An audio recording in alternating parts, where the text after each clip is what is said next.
রাজাতেশী YouTube চ্যানেলে আপনাদেরকে স্বাগত। আজকে আমরা চলে এসেছি family level data collection form for Annapurna যোজনা।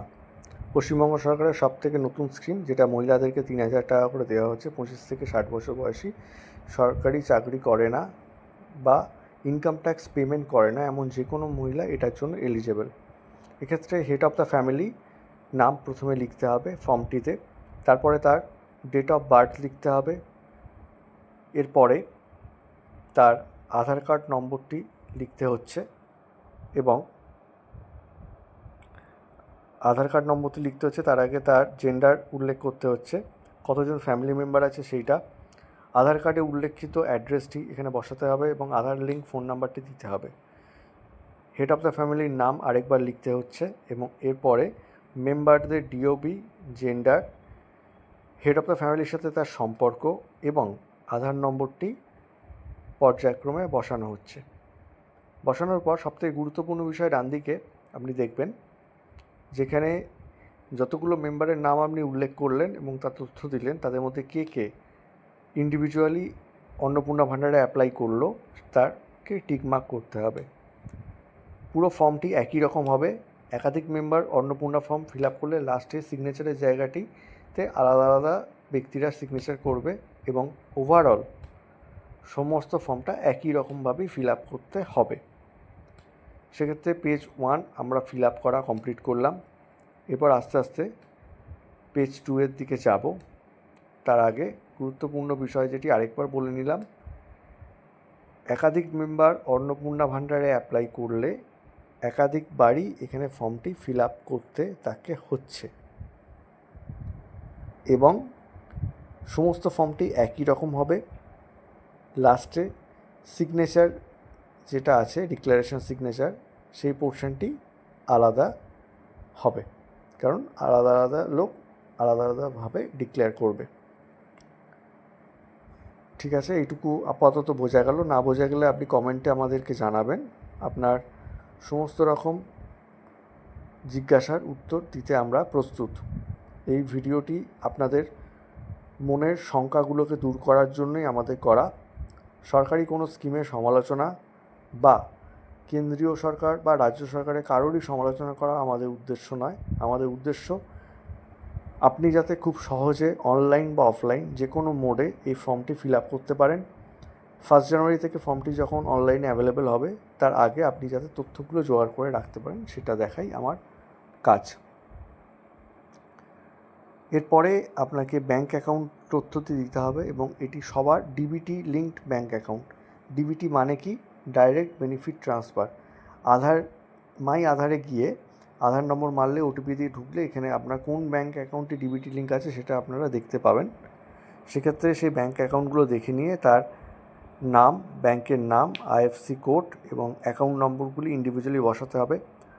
যদি কোনো 18 বছরের নিচে ছেলের বা মেয়ের, মানে আপনার সন্তান সন্ততির যদি নাম এখানে ঢোকাচ্ছেন যখন, সেক্ষেত্রে তার ব্যাঙ্ক অ্যাকাউন্ট না থাকলে ইনে বলে ছেড়ে দিতে পারেন। এরপরে প্রত্যেকের এপিক নম্বরটি বসাতে হবে এবং তার বিধানসভা ক্ষেত্র এবং বুথের নাম্বার। এখানে পার্ট নম্বর মানে তার বুথ নম্বরটি বলা হয়েছে। এখানে একটি ইচ্ছাকৃত ভুল করা আছে, দেখুন ফ্যামিলি মেম্বারে 2 নম্বর মেম্বারের ক্ষেত্রে এনে বসানো আছে। এটি হচ্ছে আপনাকে বোঝাবার জন্য যে আপনি ওখানে সিকোয়েন্স যেটা মেনটেন করেছেন 1, 2, 3, 3তে বাচ্চাটির নাম লিখেছেন, এখানেও কিন্তু 3তেই বাচ্চাটির নাম লিখতে হবে। আপনি 2তে বাচ্চার নাম লিখে 3তে তার বাবার নাম লিখে দিলেন, এরম কিন্তু করা যাবে না। সেক্ষেত্রে এ ধরনের ভুল করলে আপনার ফর্মটি কিন্তু বাতিল হতে যাবেই। এরপরে আপনাকে আপনার কাস্টটি উল্লেখ করতে হবে। ইউআর মানে জেনারেল কাস্টের কথা বলা আছে, ইডাব্লিউএস মানে ইকোনমিক্যালি উইকার সেকশনের কথা বলা আছে, এসসি এসটি যেটা হবে সেটা আপনার ক্ষেত্রে প্রযোজ্য, সেটি আপনাকে এখানে দেখাতে হবে। এরপরে হচ্ছে আপনি ডিজিটাল রেশন কার্ড আছে কিনা সেটা উল্লেখ করতে হবে। থাকলে সেটি কি আছে আপনি জানেন। AY, PHH এবং SPHH হচ্ছে কেন্দ্রীয় সরকারের এবং RKSY 1 এবং RKSY 2 পূর্ববর্তী রাজ্য সরকার এই ডিজিটাল রেশন কার্ডটি দিয়েছিল। যেটি হবে সেটি টিক মেরে আপনাকে কার্ড নম্বরটি পাশে বসাতে হবে এবং এরপরে হচ্ছে আপনি প্রতিদিন রেশন তোলেন কিনা সেটি উল্লেখ করতে বলা হয়েছে। সেটি আপনাকে তুললে ইয়েস হবে, নাহলে নো হবে। এরপরে আপনার কটি পাকা ঘর আছে সেটি উল্লেখ করেছে। 3-এর বেশি থাকলে ইয়েস হবে, নাহলে নো হবে। পাকা ঘর মানে কি, চারদিকে ইটের দেওয়াল থাকবে, মাথায় কংক্রিটের ছাদ থাকবে এবং নিচে মেঝে থাকবে, এটাকেই আপনি ঘর হিসেবে ধরছি। ঘরের আপনি বিভিন্ন ঘরকে বিভিন্নভাবে বলতে পারেন, আপনার বেডরুম বলতে পারেন, লিভিং রুম বলতে পারেন, ডাইনিং রুম বলতে পারেন, কিন্তু সেটি ঘর। 3-এর বেশি থাকলে আপনাকে, পাকা ঘর থাকলে আপনাকে উল্লেখ করতে হবে, ইয়েস বলতে হবে। এরপরে আপনার ফ্যামিলিতে যেটি দেখতে চাইছে নিজস্ব কোনো জমি আছে কি না রেজিস্টার্ড, এবং সেটি থাকলে ইয়েস থাকবে এবং তার পর্চা অ্যাড করতে হবে। এরপরে হচ্ছে আপনাকে কত ডেসিমেল আপনার জমি আছে। এক্ষেত্রে দেখুন, এখানে আমরা দেখিয়েছি M1, মানে মেম্বার 1 যদি 12 জমি থাকে, 12 ডেসিমেল, এই মেম্বার 2 এর কাছে যদি কোনো ডেসিমেল জমি না থাকে এবং মেম্বার 3 কাছে 8 ডেসিমেল জমি থাকে, তিনজনের মিলিত 20 ডেসিমেল, এই 20 ডেসিমেলই এখানে উল্লেখ করতে হবে। এরপরে যদি আপনার কাছে কোনো গাড়ি থাকে, গাড়ি, কার, ট্রাক্টর, জিপ, বাস যাই থাকুক না কেন, সেটি রেজিস্ট্রেশন নম্বরগুলি প্রত্যেকটি, 1-এর বেশি থাকলে প্রত্যেকটি রেজিস্ট্রেশন নম্বর এখানে উল্লেখ করতে হবে। এবং সেটি কি, কার, ট্রাক্টর, বাস, ট্রাক কি, সেটা উল্লেখ করতে হবে এবং পাশে তার কিন্তু মডেল দিতে হবে। যেমন কারের ক্ষেত্রে আমি স্করপিও লিখেছি, বাসের ক্ষেত্রে আপনি 14 সিটার লিখতে পারেন, 48 সিটার লিখতে পারেন, 56 সিটার লিখতে পারেন, 75 যা হয় চাই। আমি হয়তো ভুল বললাম, আপনারা যাদের বাস আছে তারা জানেন কি হবে। ট্রাক্টরের ক্ষেত্রেও সেটা কেমন ধরনের ট্রাক্টর সেটি উল্লেখ করতে হবে। এরপরে আপনার হেলথ ইন্স্যুরেন্স আছে কি না সেই ব্যাপারটি উল্লেখ করতে হবে। যদি সরকারি হেলথ ইন্স্যুরেন্স থাকে তাহলে ইয়েস হবে, এই গভর্নমেন্টে ক্লিক হবে, নাহলে প্রাইভেটে ক্লিক হবে। প্রাইভেটে ক্লিক হলেও আপনার সাম ইনস্যুরেড কত আছে ইন্ডিভিজুয়াল সেটা উল্লেখ করতে হবে। এবং সরকারি বলে আমি হেড অফ দ্য ফ্যামিলিকে বলেছি স্বাস্থ্যসাথী কার্ড আছে ভেবেছি, সেই জন্য এখানে প্রিমিয়ামটাকে 0 করেছি, যেহেতু স্বাস্থ্যসাথী কার্ড জানেন কোনো প্রিমিয়াম দিতে হয় না। এবং প্রাইভেটের ক্ষেত্রে কম বয়স বেশি বয়সে আলাদা আলাদা প্রিমিয়াম হয় বলে এক্ষেত্রে আলাদা আলাদা প্রিমিয়াম আমরা দেখিয়েছি। এইভাবে হেলথ ইন্স্যুরেন্স পার্টটি আপনাকে দেখাতে হবে। এরপরে আমরা পেজ 4-এ আসব। তার আগে আবার বলছি, কোনো কনফিউশন থাকলে আপনারা আমাদের চ্যানেলে অবশ্যই কমেন্ট বক্সে লিখবেন কোন সেকশনে প্রবলেম আছে, সেই সেকশনটি আমরা আরও ভালোভাবে জেনে আপনাদেরকে বলবো। এতদিন অবধি আমরা যা যা জেনেছি, বিভিন্ন সংবাদ মাধ্যম বলুন, খবরের কাগজ বলুন এবং বিভিন্ন সরকারি নোটিশ থেকে, সেই অনুযায়ী আপনাদের কাছে আমরা এই ফর্মটি কীভাবে সহজে ফিল আপ করতে পারবেন এবং কী কী তথ্য আপনি জোগাড় করে রাখবেন সেইটি আমরা আপনাদের কাছে অগ্রিম দেখাবার চেষ্টা করছি মাত্র। পরবর্তীকালে ফর্মটি রিভাইজড হলে বা যা হলে আমরা সেই তথ্য আমাদের চ্যানেলে আনবো। আমাদের চ্যানেলটি আপনারা লাইক এবং সাবস্ক্রাইব করবেন, তাহলে আপনারা আরও তথ্য পাবেন। অনেক কথা হয়ে গেল, এবার আসল কথায় আসি। আমরা এখন আসছি পেজ 4-এ। পেজ 4-এ যেটা চেয়েছে, আপনার প্যান কার্ড নম্বর চেয়েছে। আপনি ইনকাম ট্যাক্স দেন কি না তার আগে আপনাকে উল্লেখ করতে বলেছে, আপনি দিলে ইয়েস হবে, নাহলে নো হবে। ইয়েস নো যাই হোক, তারপরে কিন্তু আপনাকে প্রত্যেককে ইন্ডিভিজুয়াল প্যান কার্ড দিতে হবে। বাচ্চার যেহেতু প্যান কার্ড থাকে না, 18 বছরের পর মোটামুটি প্যান কার্ড হয়, সেক্ষেত্রে 18 বছরের নিচে হলে সেক্ষেত্রে এনে আপনাকে উল্লেখ করতে হবে।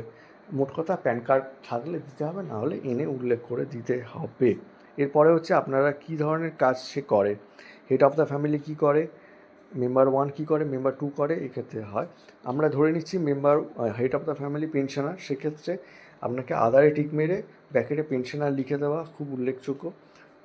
যদি আপনি একটা ব্যক্তি একাধিক কাজ করে, আমি ধরে নিচ্ছি মেম্বার 2 গৃহবধূটি যেমন ছোটোখাটো ব্যবসার কাজ করে, গয়না বড়ি তৈরি করে, কানের দুল বানায়, হ্যান্ডমেড রেডিমেড জুয়েলারি বানায়, এইসব কাজগুলো সে করে, সেই জন্য তার বিজনেসে টিক মারা হয়েছে এবং তাকে ফর্মাল সেক্টর সেলফ এমপ্লয়মেন্টে রাখানো হয়েছে। আর ইনফর্মাল সেক্টর সেলফ এমপ্লয়মেন্টের মধ্যে ফার্মার করা হয়েছে, কারণ গ্রামের মহিলারা জানেন চাষবাসের কাজ করে, যদি করে সেক্ষেত্রে এই উদাহরণটি ডবল উদাহরণ দেওয়ার একটাই মানে আমাদের ক্ষেত্রে, যে একাধিক কাজ করলে আপনি একাধিকটা টিক মারতে পারেন, সেক্ষেত্রে কোনো বাধ্যবাধকতা নেই। আর কিছু যদি না করেন, হাউসওয়াইফ হয়ে থাকেন কোনো মহিলা, তাহলে কিন্তু তাকে আনএমপ্লয়মেন্ট দেখাতে হবে। টিউশানি করলেও সেলফ এমপ্লয়মেন্ট হবে, কিন্তু কিছু না করলে আনএমপ্লয়মেন্ট হবে।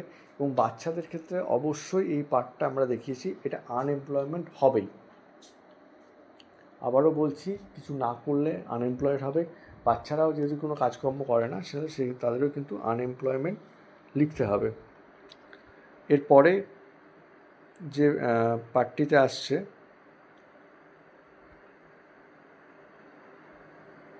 দাঁড়ান একটু উপরে তুলে নিই কারণ এটা একই সেকশন আছে। আচ্ছা, এরপরে হচ্ছে লিটারেসি পার্টে আসছে। কে কতটা পড়াশোনা করেছেন, হাইয়েস্ট কোয়ালিফিকেশান আপনাকে লিখতে হবে এবং সেটার উল্লেখ করতে হবে। আর প্রথমেই যেটা আছে দেখতে পাবেন যে টোটাল কতজন মেম্বার অ্যাডাল্ট মেম্বার লিটারেট এবং কতজন অ্যাডাল্ট মেম্বার ইলিটারেট সেটা উল্লেখ করতে হচ্ছে। এক্ষেত্রে আপনি দেখুন মেম্বার 3 যেহেতু বাচ্চা আছে, সেক্ষেত্রে তার যে ক্লাসে পড়ে সেই ক্লাসটা উল্লেখ করলেও হবে। একদম বাচ্চা হলে তাকে ইলিটারেটই বলতে হবে। যদি তার বোধ বুদ্ধি থাকে, A for apple B for ball বলতে পারে, তাহলে তাকে আপনি লিটারেট বলতে পারেন। কিন্তু লিটারেট বাচ্চাকে বললেও ওপরে লিটারেট অ্যাডাল্টের মধ্যে তাকে ধরবেন না। 18 বছরের নিচে যেগুলো আছে সেগুলোকে উল্লেখ করলেও উপরের অ্যাডাল্টে কিন্তু ধরবেন না। এখানে 4টে আমরা লিটারেট দেখালেও কিন্তু ওপরে আমি তাকে ধরতে পারবো না। আশা করি আমি বোঝাতে পেরেছি। আমাদের 5ম পেজ শেষ হলো, এবার 6ষ্ঠ পেজে আসবো। অন্নপূর্ণা যোজনা টোটাল অনেকগুলো পেজ আছে, তার মধ্যে এটি পরের পেজে আমরা আসলাম। এখানে যেটি চেয়েছে সেটি হচ্ছে, একটু জুম করে নিই তাহলে আপনাদের বুঝতে সুবিধা হবে। কেউ এমএলএ এমপি আছে কি না, সেক্ষেত্রে এমএলএ এমপি যদি কেউ থাকেন তাহলে সেটি উল্লেখ করতে হবে। চেয়ারম্যান হতে পারেন, কাউন্সিলর হতে পারেন, বা কোনো পরিচালন সমিতির মেম্বার হতে পারেন। মোট কথা এমন কিছু হতে পারেন যেখান থেকে আপনি অনারারিয়াম পান, মানে সাম্মানিক, নিয়মিত সাম্মানিক পান। সে ধরনের জিনিসগুলোর ক্ষেত্রে হয়। এমএলএ এমপি জানেন আপনি কত মাইনে, চেয়ারম্যান কত হয়, এগুলো সবাই কিন্তু সাম্মানিক পান। সাম্মানিক কি বলা যায়, এখন স্যালারি বলা যায় না। এর পরের পয়েন্টে হচ্ছে কেউ যদি পেনশনার থাকেন তার উল্লেখ করতে হবে। আমাদের উদাহরণে কিন্তু head of the family pensioner, সেক্ষেত্রে এটি উল্লেখ করতে হবে। পেনশন তিনি কোথা থেকে পান সেটি ব্র্যাকেটে দিতে হবে এবং পেনশনের নাম্বারটা দিতে হবে। কারো জিএসটি রেজিস্ট্রেশন থাকলে সেটা ইয়েস হবে, নাহলে নো হবে এবং জিএসটি নাম্বারটি পাশে বসবে। এবার ফ্যামিলি ইনকাম মানে member 1 head of the family, member 2 এবং মেম্বার 3, তিনজনে। মেম্বার 3 যেহেতু বাচ্চা সে তো কিছু করতে পারবে না, তাহলে head of the family, member 1, member 2 তিনজনে মিলে টোটাল যে ইনকাম করেছিল সেটা এখানে লিখতে হবে। আমি এখানে জাস্ট একটা 16 lakhs লিখেছি। আচ্ছা, এরপরে সিএ যদি অ্যাপ্লিকেশান করা থাকে তাহলে ইয়েস করতে হবে, অ্যাপ্লাইড করতে হবে। যদি সার্টিফিকেট পেয়ে গিয়ে থাকে তাহলে ইস্যুড করতে হবে, আর না হলে নট অ্যাপ্লাইড হবে যদি সিএর আওতাভুক্ত না হয়। আচ্ছা, এখানে বলে রাখি অ্যাপ্লাইড করলেও অ্যাপ্লিকেশন নম্বর বসাতে হবে এবং যদি তার সার্টিফিকেট ইস্যু হয়ে থাকে তাহলে কিন্তু সে ব্যক্তির সার্টিফিকেট নম্বর অবশ্যই এখানে বসাতে হবে। এটি অত্যন্ত গুরুত্বপূর্ণ একটি সেগমেন্ট। এটি ভুল হলে কিন্তু, মানে আপনি অ্যাপ্লাইডে ভুল করে নট অ্যাপ্লাইডের জায়গায় অ্যাপ্লাইডে টিক মেরে দিলেন, দিয়ে নাম্বার লিখলেন না, এক্ষেত্রে কিন্তু আপনার অ্যাপ্লিকেশানটি বাতিল হয়ে যেতেও পারে। আচ্ছা, আপনি আর কি ডিবিটি লিঙ্কড নয় এমন কি স্কিম থেকে আপনি সুবিধা পান সেটি এখানে উল্লেখ করতে হবে। যদি কিছু না পান তাহলে এনে উল্লেখ করতে হবে। যদি পেয়ে থাকেন তাহলে সেই স্কিমটির নাম এবং নাম্বার এখানে লিখতে হবে। যেমন আমরা এখানে কেসিসি স্কিমটি নাম্বার লিখেছি এবং কবে থেকে স্টার্ট হয়েছিল, ইস্যুড ডেট সেটি উল্লেখ করেছি। আবার এসিসি মানে আর্টিসিয়ান ক্রেডিট কার্ডের কথাও এখানে উল্লেখ করেছি। যেগুলো নেই সেগুলোর ক্ষেত্রে আমরা এনে লিখে ছেড়ে দিয়েছি। নাম লিখে ফাঁকা রাখবেন না, আবারও বলছি নাম লিখে ফাঁকা রাখবেন না, এনে লিখে দেবেন। এসআইআরে ট্রাইব্যুনালে অ্যাপ্লাই করে থাকলে নট অ্যাপ্লাইড হবে। যদি অ্যাপ্লাই করে না করে থাকেন নট অ্যাপ্লাইড হবে। অ্যাপ্লাই করলে অবশ্যই ইয়েস হবে এবং কেস ডিটেল হবে। আপনারা যারা ট্রাইব্যুনালে অ্যাপ্লাই করেছেন দেখবেন তার যে ফর্ম, মানে যে প্রিন্ট আউটটি আপনাকে হাতে দেওয়া আছে তার একদম উপরের দিকে কিন্তু কেস নাম্বার বলে একটি বড় সংখ্যা লেখা আছে, সেই সংখ্যাটি এখানে উল্লেখ করতে হবে। আর যদি ট্রাইব্যুনালে অ্যাপ্লাই না করে থাকেন তাহলে নো হবে। ডিলিট হয়েছে অথচ ট্রাইব্যুনাল অ্যাপ্লাই না করে থাকেন তাহলে এখানে হবে। আর নট অ্যাপ্লিকেবল অবশ্যই দেবেন, যাদের ভোটার কার্ড আছে ভ্যালিড তারা নট অ্যাপ্লিকেবল হবেন। এরপরে হচ্ছে আপনারা বাচ্চা কোন স্কুলে পড়ে, কী টাইপের স্কুলে পড়ে সেইটি তথ্য এখানে চেয়েছে। এখানে মেম্বার নম্বরের পাশে ফাঁকা এই কারণে দিয়েছে, আপনার সিকোয়েন্সে আপনার বাচ্চার যত নম্বর মেম্বার হিসেবে গণ্য আছে, এক্ষেত্রে 3 নম্বর মেম্বারে বাচ্চার নাম আছে বলে এখানে 3 লেখা হয়েছে। যদি একের বেশি থাকতো, 3, 5-এর বাচ্চার নাম থাকতো, বাকিগুলো অ্যাডাল্ট থাকতো, তাহলে প্রথমেরটা 3, পরেরটায় 5 হতো। কোন স্কুলে পড়তো, কোন ক্লাসে পড়তো সেটা গ্রেড হিসেবে লিখতে হতো, এবং সেটি গভর্নমেন্ট এডেড বা স্পন্সর স্কুল হলে টিক মারতে হতো, প্রাইভেট স্কুল হলে আপনার প্রাইভেটে টিক মারতে হতো, মাদ্রাসা হলে মাদ্রাসা, অন্যান্য টাইপের স্কুল হলে মানে প্রাইমারি সেকশন বা এই জাতীয় কিছু হলে যেটা হবে সেটা আপনাকে এখানে টিক মারতে হবে। বুঝতে না পারলে সংশ্লিষ্ট স্কুল মাস্টারমশাইয়ের সাথে কথা বলে নিন, বিএলওর সাথে কথা বলতে পারেন। মোট কথা জেনে বুঝে আপনি লিখবেন। যা হোক একটা টিক মারলাম, এই অ্যাটিটিউডে কিন্তু অন্নপূর্ণা ভাণ্ডারের ফর্ম ফিল আপ করা যাবে না।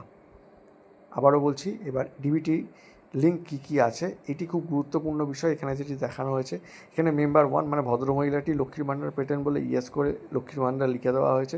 পরেরগুলো কিছু পেত না বলে নো লেখা হয়েছে। হেড অফ দ্য ফ্যামিলিতে স্বাস্থ্যসাথী পায়, তো এখানে স্বাস্থ্যসাথী লেখা হয়েছে আপনাকে বোঝাবার জন্য, অরিজিনালি কিন্তু লিখতে হবে না, কারণ স্বাস্থ্যসাথী যেহেতু ডিবিটি লিঙ্ক কোনো স্কিম নয়, সেক্ষেত্রে এটা নো হবে। কেউ যদি স্বাস্থ্যসাথী লিখে ইয়েস করে দেন তাহলে কিন্তু ফর্মটি ভুল ফিল আপ করা হবে। আবারও বলছি, স্বাস্থ্যসাথী ডিবিটি লিঙ্ক নয়। অনেক এসএইচজি গ্রুপের মেম্বার আছেন বা অনেক মেম্বার আছেন যারা আগের সরকারের সময় তাদেরকে স্বাস্থ্যসাথী সুবিধা দেওয়া হয়েছিল, তো তাদের ক্ষেত্রে স্বাস্থ্যসাথী সুবিধা কিন্তু ডিবিটি লিঙ্ক নয়। তেমন কেউ লক্ষ্মীর ভাণ্ডারে অ্যাপ্লাই করলে কিন্তু এটাকে নো করতে হবে, এবং স্বাস্থ্যসাথী লিখলে এখানে হবে না।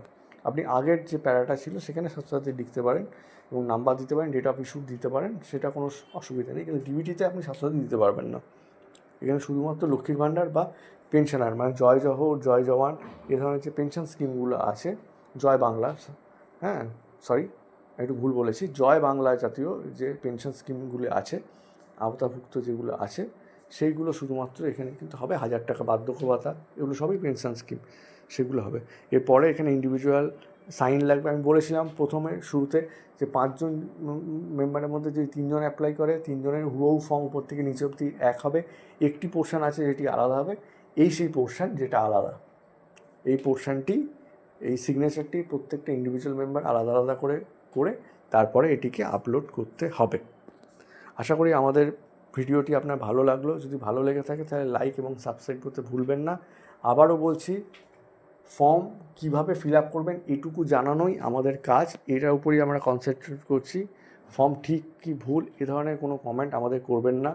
সরকারের সমালোচনা করা আমাদের কাজ না, এটা কিন্তু মাথায় রাখবেন। অন্নপূর্ণা ভাণ্ডার পেতে হলে এই ফরম্যাটেই আপনাকে আপাতত ফিল আপ করতে হবে। পরবর্তীকালে ফরম্যাটে যদি কোনো চেঞ্জ হয় বা অ্যাডিশন ডিলিশন কিছু হয়, সেটা আমরা আমাদের ভিডিওর মাধ্যমে আপনাদেরকে জানাবো। আপাতত টাটা, ভালো থাকবেন এবং লাইক সাবস্ক্রাইব করতে ভুলবেন না।